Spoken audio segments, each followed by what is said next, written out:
Assalamualaikum warahmatullahi wabarakatuh. Terima kasih Datuk Yang Ketua kerana memberi peluang kepada saya untuk sama-sama berbahas ucapan Belanjawan 2011. Antara perkara-perkara yang saya ingin bincangkan, yang pertama, merujuk kepada teknologi hijau dan usaha untuk mengurangkan kes rumah hijau GSG. Saya ingin mendapat penjelasan Kementerian Tenaga, Teknologi Hijau dan Air mengenai usaha-usaha yang telah dicapai dalam mengurangkan penghasilan tenaga dari bahan fosil kepada tenaga boleh diperbagi RE. Ini termasuk perkembangan dari biomass, solar, mini hydro, micro hydro dan sebagainya. Berapakah megawatt elektrik yang diperolehi daripada RE selama ini berbanding dengan sasaran kementerian, iaitu sebanyak 500 ke 600 megawatt. Betul ini betul. Yang kedua, merujuk ucapan Belanjawan 2012 oleh Yang Amat Berhormat Perdana Menteri, menyatakan salah satu usaha untuk memajukan teknologi hijau dan menjamin kelestarian pembangunan negara, maka pengecualian sepenuhnya duty import dan duty excise kepada pemegang franchise akan terus diberi bagi mengimport kereta hybrid dan kereta elektrik. Pengecualian cukai ini dilanjutkan sehingga 31 Disember 2013. Saya dipahamkan syarikat besar yang terlibat ialah syarikat Honda yang mengeluarkan kereta hibrid generasi kedua, iaitu Honda Insight 1.3 liter dengan harga 99,800, dan syarikat Toyota yang mengeluarkan kereta hibrid generasi ketiga, iaitu Toyota Prius 1.8 liter dengan harga 139,900. Jadi adakah harga yang pasaran ini, harga yang dijual ini sudah pun mengambil kira duty import dan duty excise ini, pengurangan duty import dan duty excise ini? Berapakah jumlah kereta hibrid yang dapat dijual dari tarikh pelancaran di Malaysia sehingga November 2011 sebagai ukuran sambutan masyarakat dalam membantu mengembangkan teknologi hijau? Dalam perkataan, berapakah jumlah pengecualian dari import duty, dari duty import dan duty excise yang ditanggung oleh kerajaan? Apakah bentuk kempen yang telah dibuat bagi menggalakkan pembelian kereta hibrid? Saya bersetuju dengan carangan daripada Wabi Sembang Renggam agar kerajaan beri insentif kepada rakyat yang berminat untuk membeli kereta hibrid ini. Bagaimana pula Proton yang akan mengeluarkan kereta hibrid jenis plug-in sebagaimana yang dijelaskan oleh Timbalan Menteri Perdagangan Antarabangsa dan Industri, iaitu saya kira ia masih generasi pertama.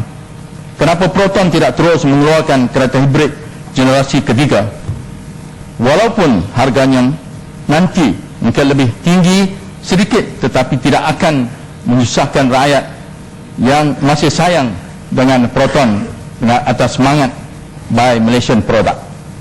Bilakah Proton akan melancarkan kereta hibrid ini? Betul ini betul. Yang Amat Berhormat Perdana Menteri juga mengumumkan tahun 2012 sebagai tahun gerakan inovasi nasional dengan mengatur beberapa inisiatif strategik dengan peruntukan 100 juta ringgit, antara lain laksana program penerapan dan pembangunan inovasi di peringkat sekolah dan APTA, meneruskan pelaksanaan program jejak inovasi oleh Yayasan Inovasi Malaysia, memperkenalkan Anugerah Cipta Satu Malaysia dan seterusnya, menganjurkan World Innovation Forum dan sebagainya. Jadi saya ingin mendapat penjelasan berapa banyak produk-produk inovasi yang telah dicapai sehingga tahun 2011 dan berapa banyak pula produk yang boleh dikomersialkan.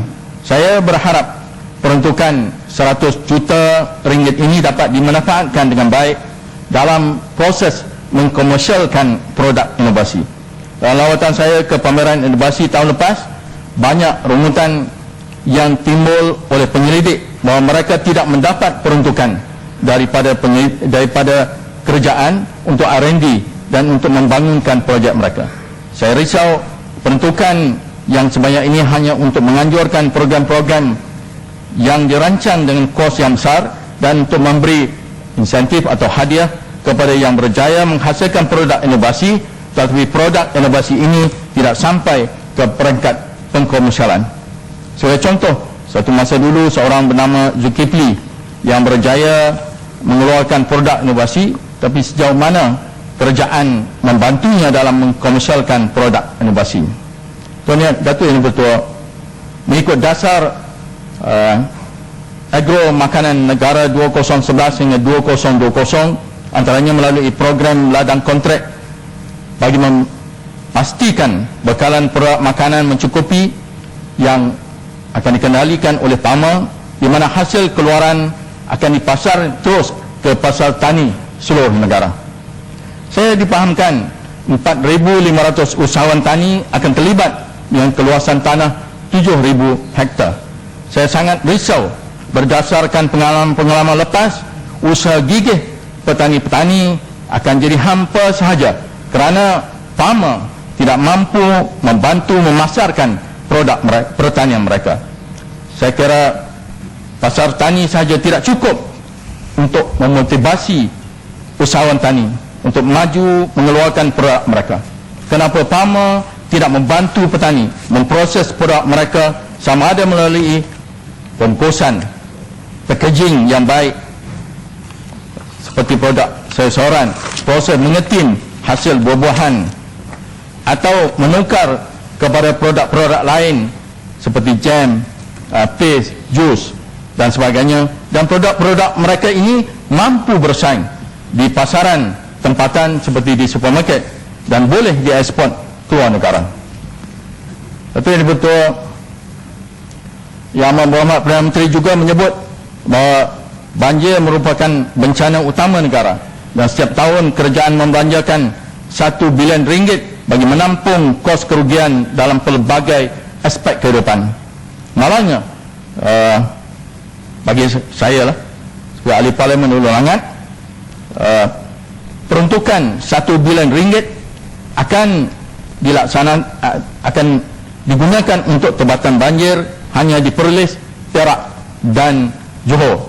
Sedangkan di kawasan saya Hulu Langat, di mana Sungai Langat yang menjadi punca bekalan air minum di seluruh di Lembah Kelang ini, yang melimpahkan airnya mengakibat berlaku banjir setiap tahun dan pernah berlaku banjir 2 kali setahun, iaitu pada tahun 2010. Saya telah sikit ya, pasal Langat ya, Sungai pasal Langat pula. ya, pasal faktor. Terima kasih Tuan Ketua dan terima kasih Hulu Langat. Saya ingin bertanya Hulu Langat, apabila jangkaan pada 2014 nanti Lembah Kelang dan juga Selangor dijangka akan mengalami masalah gangguan bekalan air disebabkan oleh masalah raw water yang sudah tidak mencukupi seperti yang Muhammad bangkitkan tadi. Bagaimana kata sekarang ni langkah yang drastik telah dibuat oleh kerajaan dengan kita mengorek tanah daripada Pahang melalui Langat dan terpaksa dibina loji pembersih Langat 2. Tapi saya dipahamkan hingga ini loji itu masih dalam peringkat belum dapat disempurnakan, sedangkan bajet ada dalam pertimbangan bajet untuk dilaksanakan projek ini. Apa status yang nak ketahui kerana kebetulan berada di kawasan Hulu Langat sendiri? Okay, terima kasih Arab. Sebelum saya menjawab soalan itu, saya kira kalaulah dijangka 2014 itu kita kekurangan air, saya rasa tidak betul, kerana saya melihat air melimpah-limpah daripada punca, umpamanya di Gabai, di Congkak dan sebagainya. Cuma saya rasa pengurusan air itu yang perlu kita perbaiki. Itu satu. Yang kedua, saya sebenarnya bersama-sama menyokong program penyaluran air daripada Pahang ke Selangor ini. Cuma oleh kerana pihak Selangor mempunyai perlu membuat satu negotiation dengan pusat, maka itu saya akur. Dan saya sebenarnya bersama-sama dan berapa kali masuk terowong, bukan saya tidak bersama, dan saya meminta apa masalah-masalah yang dihadapi oleh rakyat di kawasan saya telah pun dipenuhi oleh kementerian. Jadi tapi walau bagaimanapun ini saya harap Selangor lah, negeri Selangor lah yang menjawab, bukan saya. Jadi bagi saya itu jawapannya. Kalau 2014 itu saya rasa masih kita boleh atasi dengan pengurusan air yang baik. Jadi saya kalau tidak bagaimana boleh berlaku banjir setiap tahun, dan 2 kali setahun pula boleh berlaku. Jadi sebab itulah saya sebenarnya merujuk kepada tebatan banjir ini.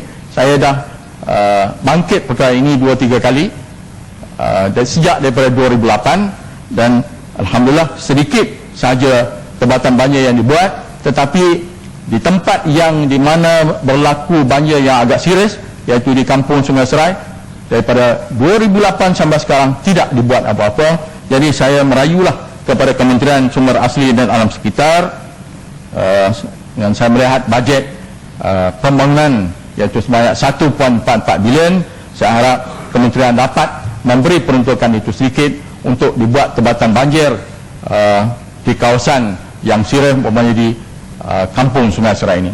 Saya sebenarnya setiap kali berlaku hujan lebat seperti hari ini, saya tahu di Parlimen ini kurang lebat, tapi di sana cukup lebat, menyebabkan berlaku banjir atau kenaikan paras air, dan saya berdoa supaya hujan yang berlaku hari ini hujan rahmat, bukanlah hujan bencana kepada rakyat. Itulah yang saya selalu sebut. Jadi saya minta sangatlah merayu, ya, ya saya merayu itulah. Betul yang betul. Yang terakhir, merujuk kepada jawapan lisan Yang Berhormat Menteri Tenaga, Teknologi Hijau dan Air pada 17 Oktober, saya menyokong usaha kerajaan untuk memberi pendidikan atau ilmu pengetahuan, maklumat mengenai tenaga nuklear, khasnya mengenai prinsip, dasar, mekanisme, kebaikan dan keburukannya berbanding dengan punca tenaga lain, keselamatan, pengurusan sisa bahan apinya,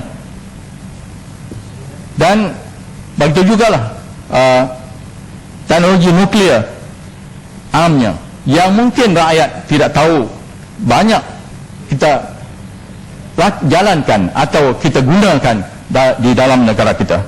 Jadi supaya rakyat faham sendiri dan dapat menilainya dengan sendiri dengan ilmu yang dibekalkan kepada mereka. Cuma satu permintaan daripada saya, supaya kerajaan dapat mempertimbangkan kembali pelantikan perunding PR luar negara oleh kerajaan, kerana